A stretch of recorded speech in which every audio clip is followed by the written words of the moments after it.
Hello. Yes. Thank you all for coming. This is a fantastic opportunity to meet Erin Ellis. She's from the States, and her background is design, graphic design, and typography, which is wonderful to have her here and willing to come and talk to all of us and give us some inspiration and give us a feel for what it's really like out there.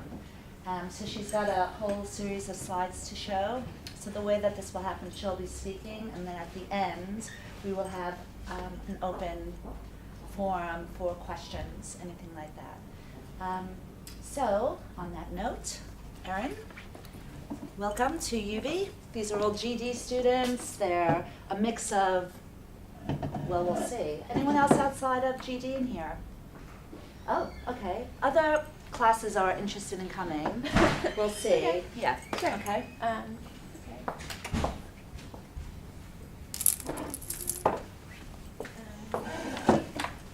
name's Erin Ellis.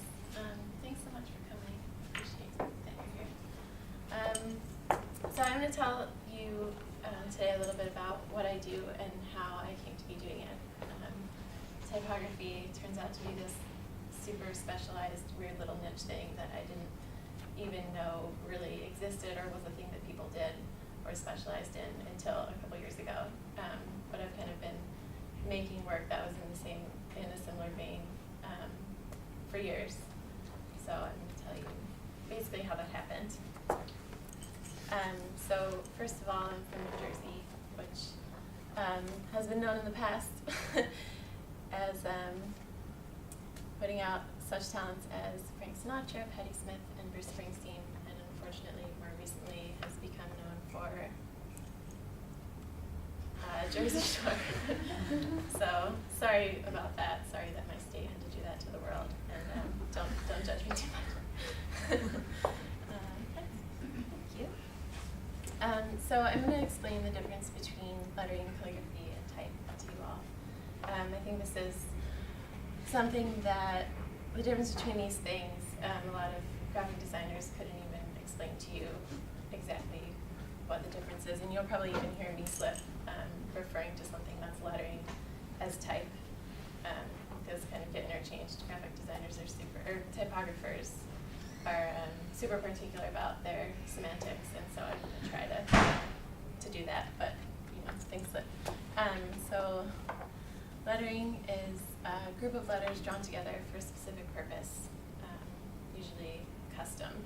So if someone wants a logo, say, well, you make the letters, you organize the letters together, you draw them next to each other, and they're for this one specific purpose. You can't take the T from a piece of lettering, and you can turn it into a font if you really want to, but the rest of the font doesn't exist. It's just these letters.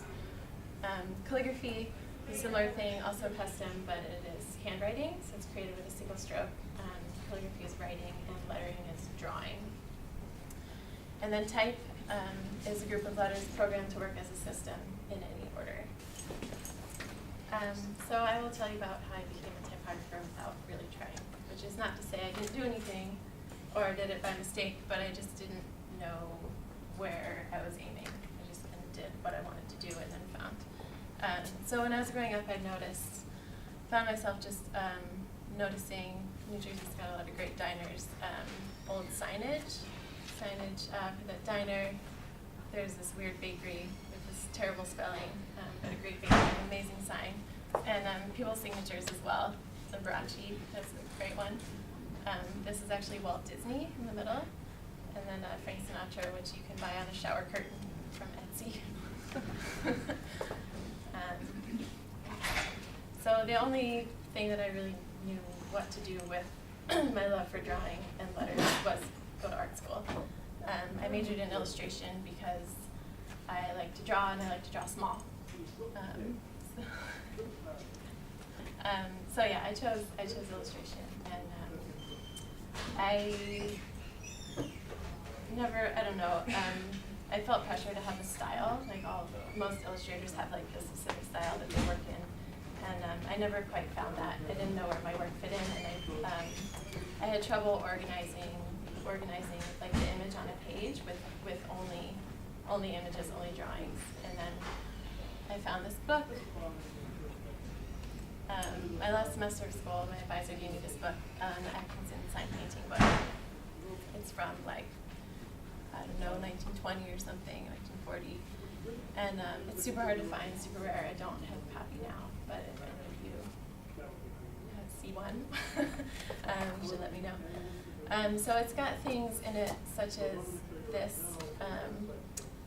these logos of this beautiful lettering and flourishing, and then it also had, everything was in black and white, but it had this amazing descriptions underneath for how these signs were to be painted, like deep vermilion in the circle, and like pale green and burnished gold, and oh, just like it was so exciting for me. Next. So I had this little project at the time for a bicycle touring club in Baltimore called Toward Them Parks Hunt, and kind of started using some stuff from this book in my work. Obviously, this is very reminiscent of that, although not nearly as good, and as everyone should do when they look at their old work, kind of cringeworthy. But you know, that's what happens at the beginning. And so they put it on T-shirts and their website and all their signage and stuff, and they're still using it, which is kind of cool. Next. So I decided to go with the whole using type and image together for my thesis, and kind of at the end, quick switched everything, got really passionate about creating posters. It's really the only thing I could think of that was a way to combine image and type into something beautiful. So my plan was to design posters, hand screen print them, and then take them to shows that I already wanted to go to and give them to the bands. So all of these people have these posters. They own them. Maybe they're in their houses over their mantle or something, I hope. But I didn't put my contact information on the back, so there's a lesson for you. Always, always, always take credit. Take credit for what you do. Next. Oh, and then those got into the print design annual that year, which is pretty exciting for just being in school.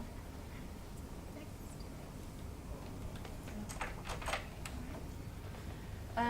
After school, I decided to move to San Francisco. I wanted an adventure, and I wanted to work for Chronicle Books, which didn't end up happening, but I got into a bunch of other stuff there.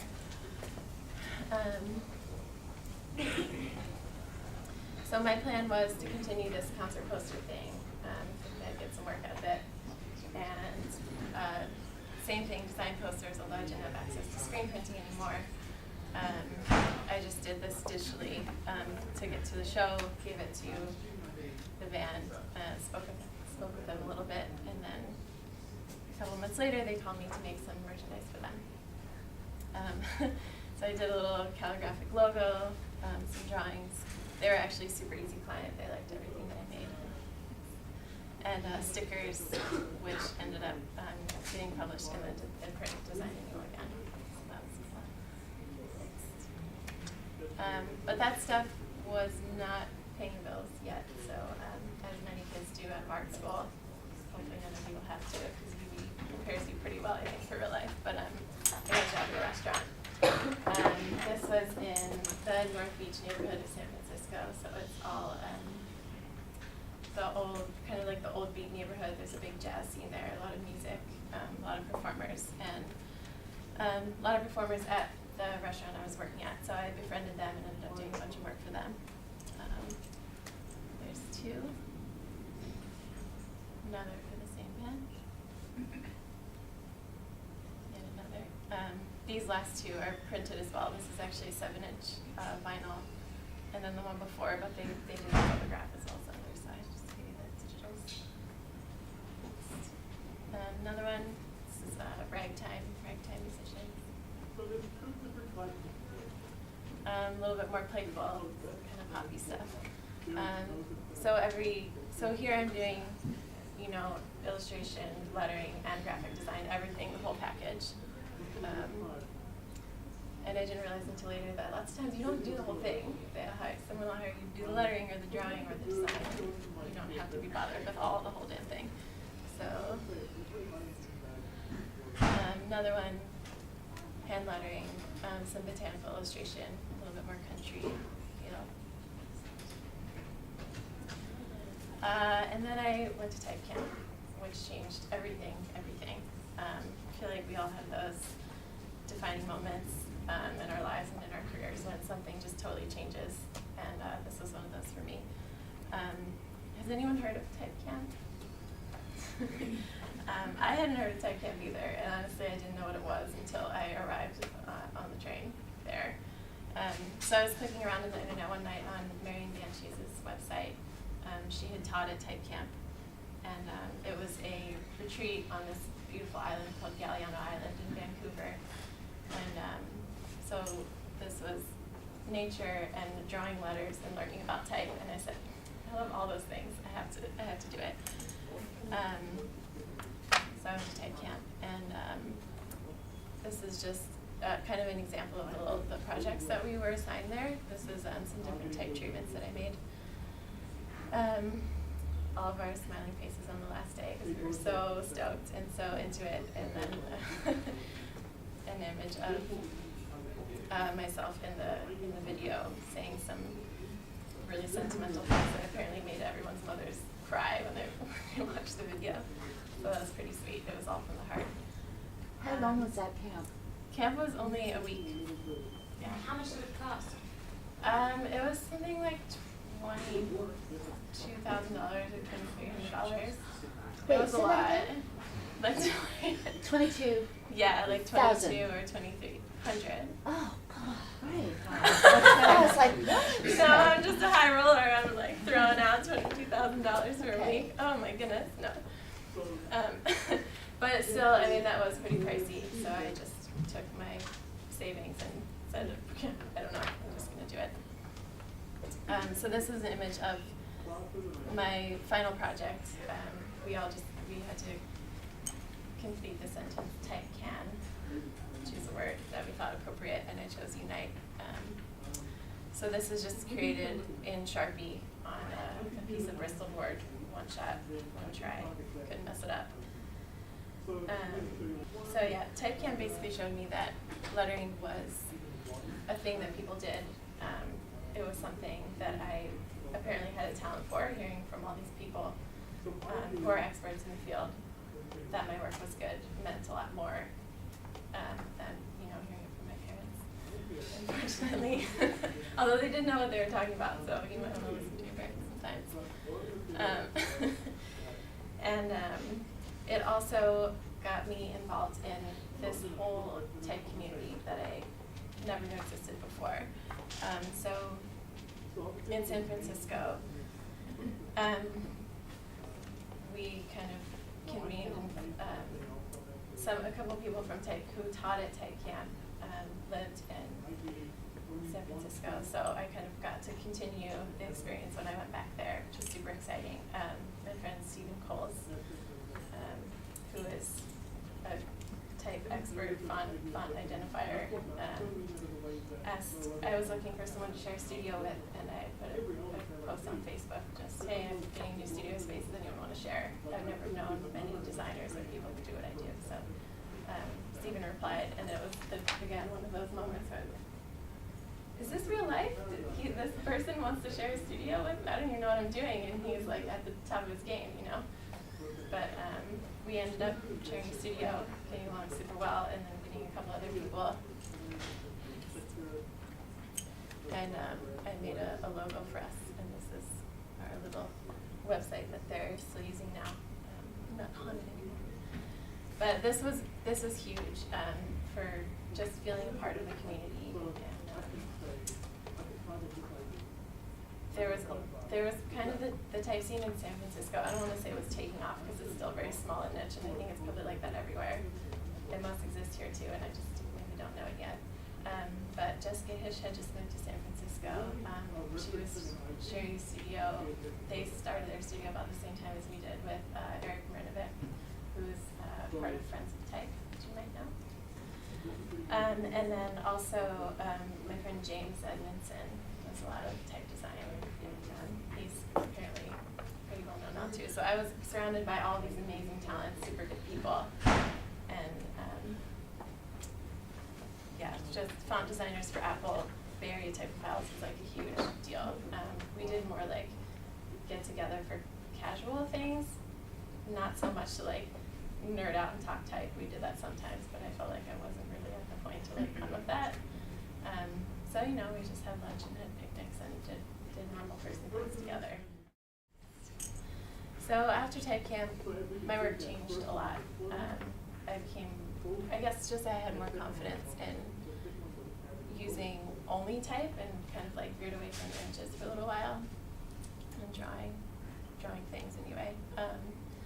So this is an illustration for Slanted magazine. It's a German like typography graphic design magazine. For this article about just trying different things, the approach that actually illustrates the word and then the opposite, and how the opposite can often be more interesting, which in this case I think it is. A friend of mine also commissioned me to make large versions of these for him to use in his kindergarten class to teach the kids. Here's another for those ragtime musicians again, a handbill for them. This is just done in pencil, placed over the wood, kind of make it feel old and raggy, charming.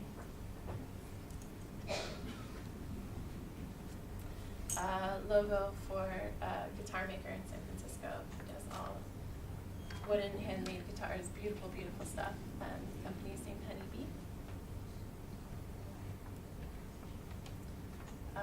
Logo business card design for a photographer, a stylist, and photographer, also in San Francisco. This was kind of my first, this actually came before that Honeybee. This is one of my first attempts at actually vectorizing my work.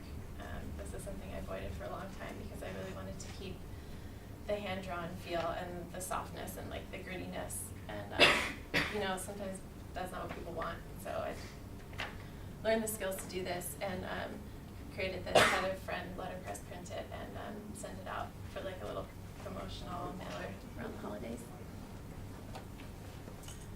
This is a logo logo menu design for the Natural Gourmet Institute in New York City, which is a vegan culinary school.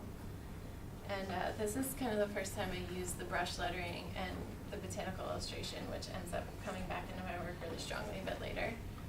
This also got into the typography annual last year, or earlier this year.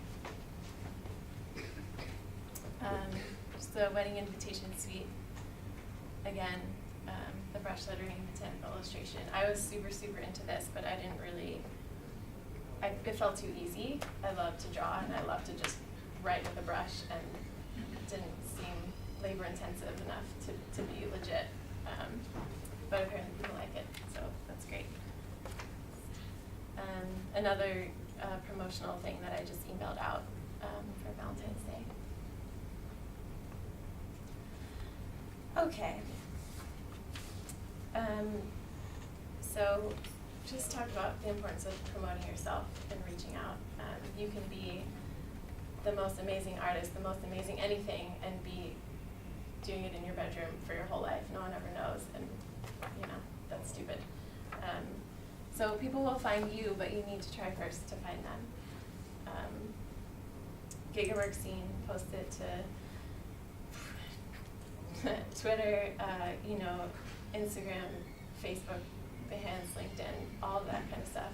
There's also Dribbble is a really good resource. You guys know Dribbble? So Dribbble, yeah, yes and yeses and nos. Dribbble is a website that's show and tell. They call it show and tell for designers. You need an invite, so they kind of try to keep, like a standard of work, and then you just post screenshots of what you're working on. So that's super fun, just fast, and it's nice to see people's processes. It's Dribbble spelled with 3 B's. I love that. If you find me and I like your work, I can invite you.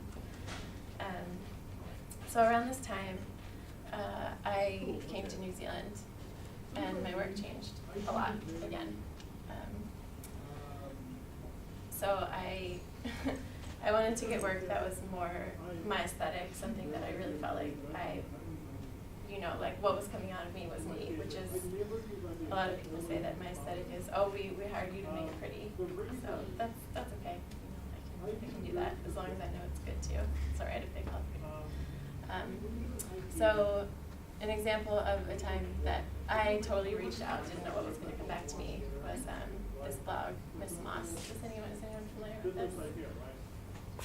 So this girl is in South Africa. She does, you can see maybe at the top there, fashion, interior design, graphic design, illustration, some lettering stuff, all kinds of everything. But I love her aesthetic, and I'm not a huge blog follower, but I've always been super into hers. So she redesigned her blog, and she was using as her logo a, like a font that was meant to look like brush lettering, but with all of the repeating letters in her name, it just was super, super obvious that it wasn't lettering, and it was so bad. And I said, all right, maybe I'll offer to help her because I think I can actually make this super beautiful. Emailed her, told her that I love her work. People love compliments always. Just if you want to know someone, if you want to get in touch with them, just say something nice, because often that's where it's coming from. That's genuine. So just do what's true, and what's true is that you like their work, and just tell them. And lots of times you'll get a compliment back, which always feels super good. So I'll talk a little bit about, I contacted her, said, I love your work.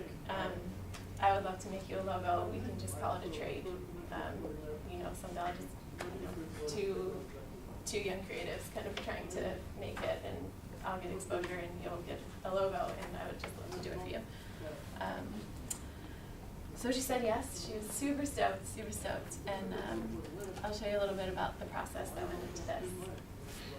So this is often what my first sketches look like. They're often in pencil, but when I'm doing more calligraphic stuff, I use a brush and all kind of different instruments to see which I prefer. So a lot of paper. Sorry, I use a lot of paper. A lot of tracing paper too, and I'll just write it over and over and over until it looks right. So I presented her with these 4 options. I was so stoked on these. I love them. I wanted them to be my own logo. And so, there's slight variations, but at least 2 very, very different lettering styles, and then different treatments to each. And then I also, when I send out comps and do presentations, I like to kind of anticipate, what do we both need to kind of see if this is going to work. And so I put it on her website so that she didn't need to, imagine it in her head or do it herself. So she wasn't so into all the flowers and flourishes and decorative stuff. She wanted something a little bit less feminine, more simple. So this was the next round. This is the same, the top is the same lettering as before, but with all the flowers taken off. Something a little bit thicker, heavier, and then this again without the flourishes. So she chose these 2, and she put up on her website, she said that she would like to do a post about my work, and said all this super, super nice stuff.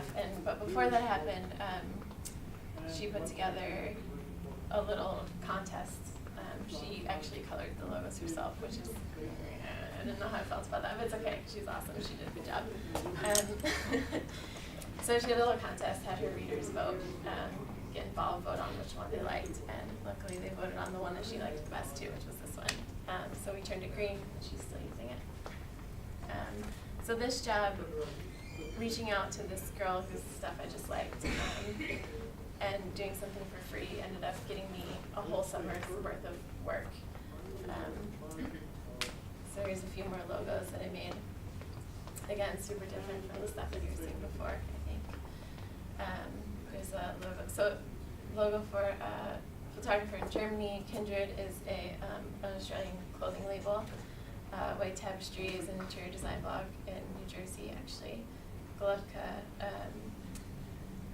a recipe blog in Florida, and then Sarah Palumba is the ceramicist in Oakland, California. So stuff from all over the world, which is super exciting for me because, people all over the place that want similar things sometimes, and I love that. So another kind of, I'm pretty much getting two kinds of work right now. That stuff, logos and kind of more hand done natural stuff, and then also people who want their logo to be better, their logo type. So this client approached me. You might notice this. It's a waxing brand here in New Zealand. This is what they had been using since like the 80s. It's a little bit obvious that it's from that time period. The art director had created this lettering, which is so much better, but he just said, this is the extent of my knowledge.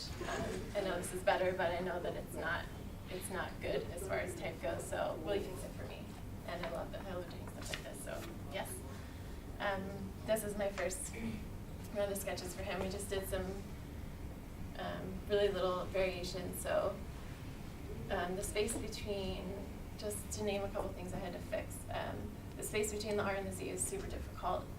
I actually looked up how a bunch of script typefaces, Alejandro Paul is a really great script typeface designer, and so I just looked up some reference for how the heck they put an R and a Z together because it was so difficult.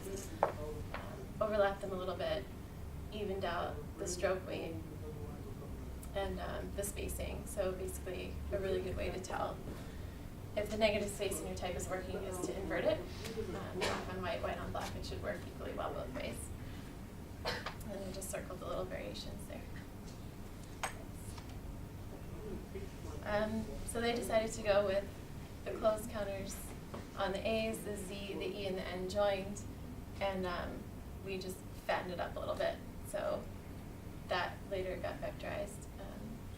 But this is the final, what he proposed, and then what they had been using.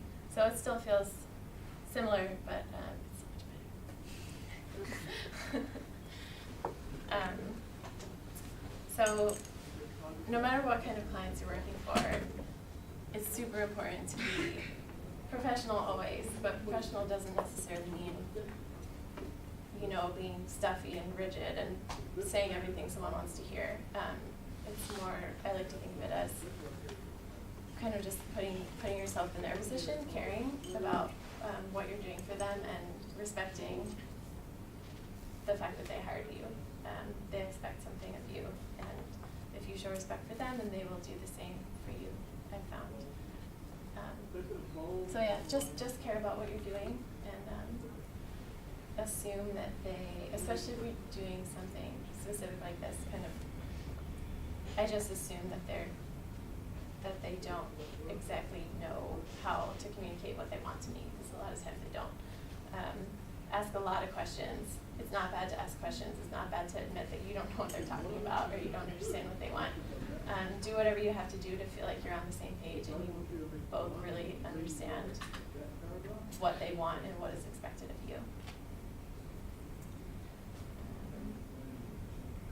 Oh yeah, and then just remember that you're on the same team.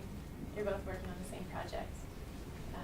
It's not their opinion against your opinion. It's you both finding something that you can feel good about. Hopefully you feel good about it, but they really, that's the most important thing, is that they need to. Mike Monteiro, who is a designer in New York, he's got this company called Mule Design. He's famous for being super harsh, and he wrote this book that I got a hold of, and he signed it for me, and inside it he wrote, "Erin, everything that's wrong is your fault." Which I love, because I'm always trying to be super positive, and you know, about positive reinforcement, and here's you being like, you know, it's actually all up to you, which means not feel bad about yourself because you're doing everything wrong, but you have more power than you think over how a situation goes in life always, and don't forget to apply that to design and client relationships. It's really important. Okay, fun stuff. Side projects. It's important to nurture your creativity. If you're doing client work, especially design, and kind of not make anything personal, you get busy with that stuff, you forget to make things for yourself, and then eventually you just feel like stagnant, and it's super important to listen to that that other part of yourself that wants to make crazy things and not know what they're for, and maybe they're not for anything. Swiss Miss Tina Roth Eisenberg has a really good talk about side projects, as does Jessica Hish, who coined the term procrasti-working. And both of them just ended up, doing these things on the side, having these ideas while they were supposed to be working on something else, and totally ended up blowing up bigger than their regular design work, and is now what they're more known for, which is awesome. So, recent side project of mine is the 100 Days Project. You guys hear about this? No? So it's here in Auckland, which was exciting for me because I hadn't been here that long, and it really gave me some sort of connection to the design community or the creative community here. So the premise of the 100 Days Project is to pick a creative thing and do it every day for 100 days. You can pick anything. People did all kinds of stuff. It doesn't have to be visual art. It just, you have to record it in some way and upload it to the website. So I decided to go with this botanical drawing thing that I had been getting into a little bit before, and really learn how to draw plants and get more comfortable drawing them and identify them. So not only would I draw them, but I would go and find them, pick them when I could, even though I feel bad because then bees can't pollinate them. But this just ended up being super great and getting me back into drawing, which is also so important. They told me this when I was an illustration major and didn't want to believe it. I never wanted to draw in a sketchbook because I always liked the nice paper and the nice pencil, and there's so much pressure to make it nice, make it beautiful. It's going to be in this book, and you're going to go back and look at it 10 years later. And you know what? I did go back and look at my sketchbooks from school recently, and they're good. They're fine. They're good. I thought they were terrible.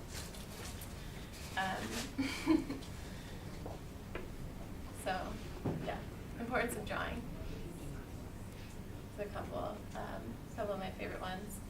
I ended up documenting this in photographs on Instagram, just because I wanted to have photos of the flower and the drawing together to help myself identify, and then also to ask other people if they might be able to identify them for me, help with that. And a lot of people ended up finding this on Instagram and following me and getting super into it, and doing work and having people see it and people waiting for it is a huge motivator. So this project got way more fun about 3/4 of the way through. And then I ended up also documenting my process, taking photos of that stuff. I've always loved taking photos, but what do you use them for? So I'm really into Instagram. It's my social network of choice, for sure. And the project is over now, but I'm still doing some drawings and plan to take it further. I don't know how, but I still like doing it. I found something that I really like to do. This is like my zen, my chill time, my time when I'm just making something for I don't know what, but I'm just drawing. It doesn't matter what it looks like at the end. So to close, the way that I became a typographer without really trying is just by making what I love and figuring out where it fit in eventually. Next. One more. Leave you with a really good quote from Mahatma Gandhi. You may never know what results come of your actions, but if you do nothing, there will be no results. Thank you.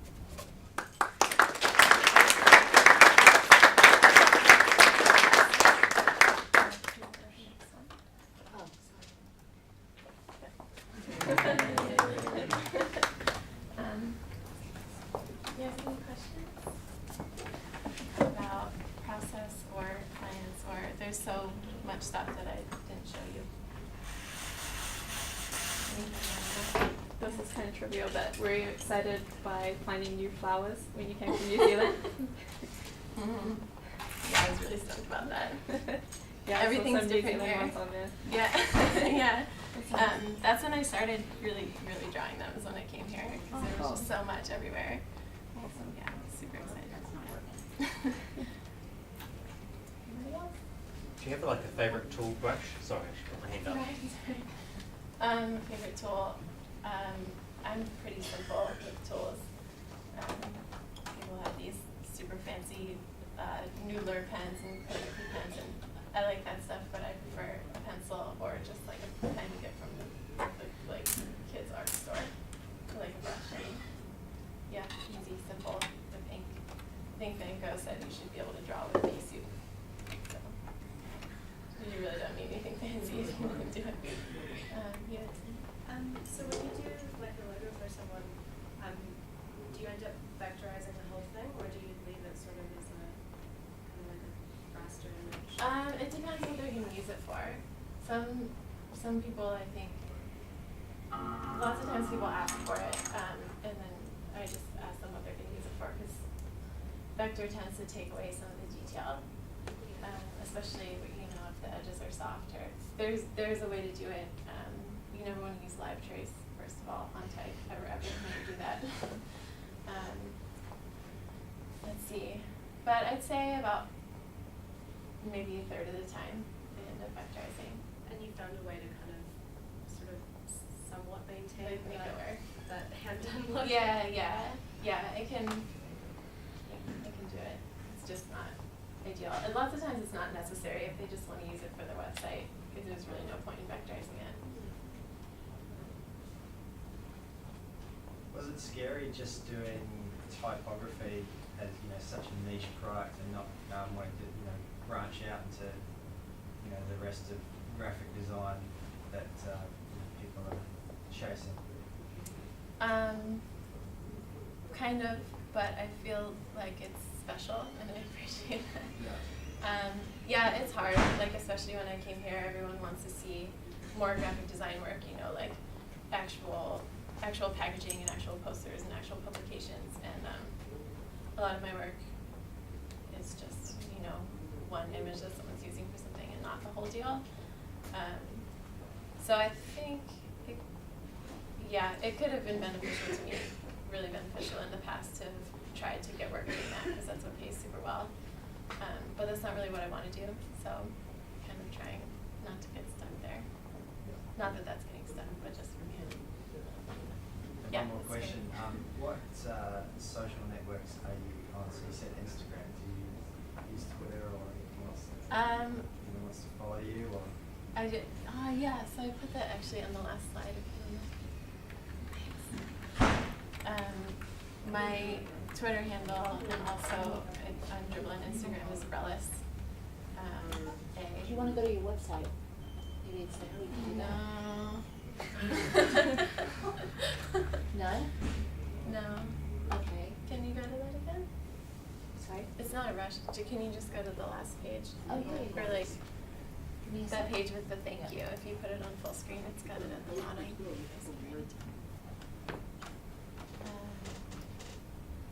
But yeah, Instagram and Dribble are the ones I'm most active on.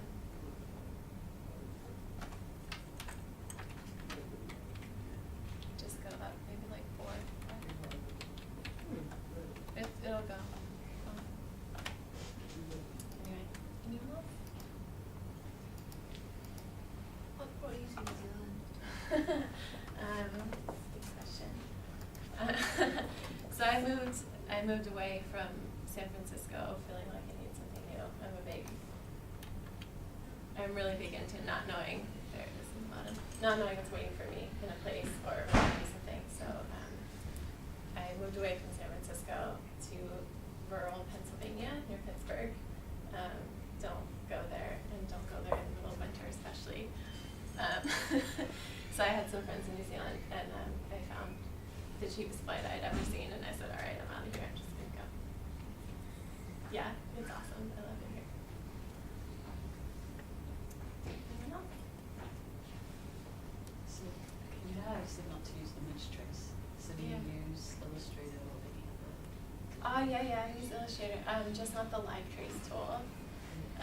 You can use the live trace tool and then go back in and fix it, but I find it so much easier to just do it in one shot right the first time. It's so much easier to make something straight away the way that you want it than to fix someone else's something, as in that or logo and stuff like that. we just use the pen tool to trace. Have you ever doubted yourself? Have you ever doubted yourself? Oh yeah, all the time. Everyone does. So Just do you, ignore it. do you get scared? Like, was there a point where you're like, maybe I shouldn't do this? No. No. It's just what I like to do most. But there was definitely a point of like, can this be lucrative? Can I live off this? Can, you know, is this really a good decision? Rather than just like, I love it, I'm into it. So yeah, lots of doubts. It helps to find people who are doing the same thing as you, and then realize how you're all making the same thing all the time. There in your room by yourself and you're freelancing. What motivates you? Like, if you're ever feeling like, I just don't want to do this, I've got too much to do. How do you like? Oh, get like back if into I'm it? overwhelmed or like if I'm uninspired? Both. Just how do you get back into it? Looking at other people's work. Like I've got probably, you know, a go-to of about like 5 or 6 websites that are pretty reliably inspiring. Just looking at other people doing lettering, and then also I go to movies. I like have ideas in the movie theater. Take a little notebook, write stuff down. Which websites do you lean towards when you want inspiration? There's I mentioned before Jessica Hish and Eric Marinovic. Their sites are always super inspiring. Their work is so damn good. There's a website called Type Everything. They curate, yeah, maybe you guys know. They just curate other people's work. You can submit your work to them and they'll put it in there. It's almost all lettering. It's great. There's that. There's some old like illustrators that used to inspire me, you know, back in the day when I was in school, and I still kind of go to their stuff sometimes. Grady McFerrin and Jackie Oakley both do like lettering and illustration stuff. Is there a typographic community in Auckland that you're a part of? Is there? No, is there? Is there? I don't know. I think there is. I would really like to start something, or become part of something that might already exist. But I think there must be people here who are super into it, as there are other places. We have a show of hands who might be interested. Yeah. Yay! That's awesome.